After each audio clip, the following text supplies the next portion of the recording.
When it comes to Civil War carbines, you think of the Sharps and the Spencer, but one gun that was issued was the Gallager.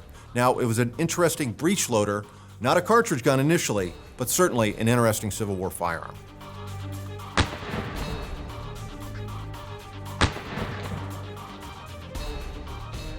The Gallager Carbine is used by Union cavalry.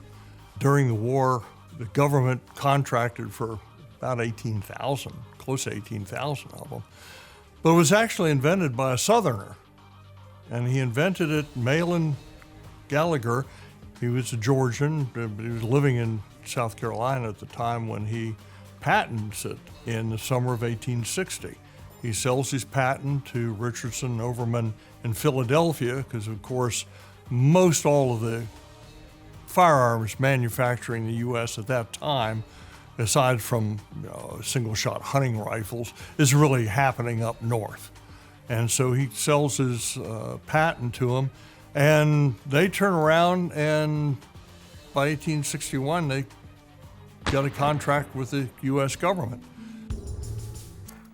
The Gallager carbine is designed as a .52 caliber breech loader. It's a single-shot breech loader. It's got this serpentine-style lever underneath the gun that also functions as a trigger guard. And so when you hinge the lever open, the entire breech kind of pivots up and forward on the pivot pin, thereby exposing the breech. Now, the Gallager fired a pretty modern cartridge for its time. It was, generally speaking, a self-contained cartridge with a foil wrap. Later, they were brass cased, and this contained the projectile and it contained the powder. What it did not contain, however, was an ignition source, a primer, because the Gallager, like many other arms of this period, still used the traditional percussion priming cap to set off the charge. And the way that it did this was it had the traditional kind of percussion nipple and the external hammer, and there was a small hole at the base of the cartridge. And this hole was typically covered by a thin sheet of paper so you wouldn't have powder leaking out of it while you're carrying the rounds.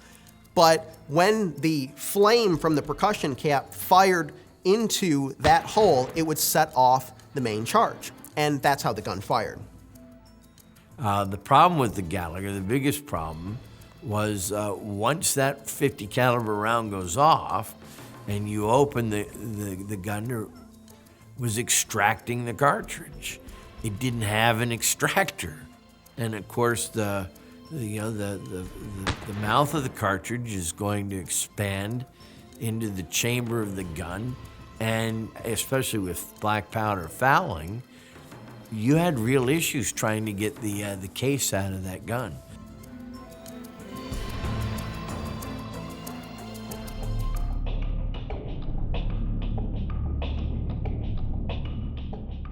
So the Gallager, it's not one of the guns you think of when you think of the Civil War, but they were used. And, they're kind of a funky gun in a lot of ways, because when you open them up, they slide forward and there's no extractor in there. There's, it's one of those things, if you get them dirty, how do you get the case out? Well, turns out it was a problem.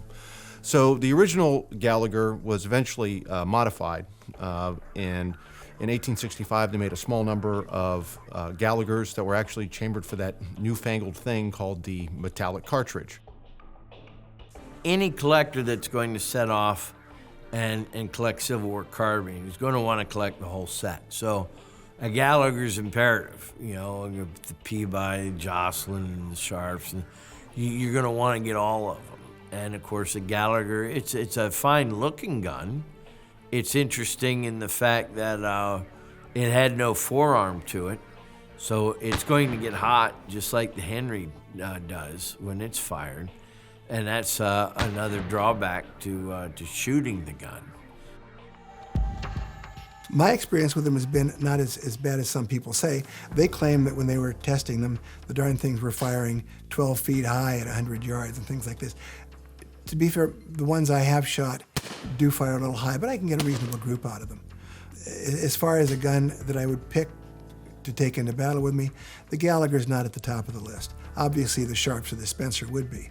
And obviously, Gallager kind of recognized this because towards the end of the Civil War, he modified his gun to take the 56-52 Spencer metallic cartridge and fitted the gun with an extractor.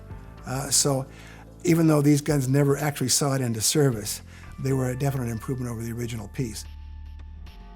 After the war, Schuyler, Hartley, and Graham, which was probably the largest civilian military outfitter in the country at that time, they take 2,500 of these and sell them to the French at the outbreak of the War of 1870, the Franco-Prussian War, in which the French found themselves woefully in need of more guns.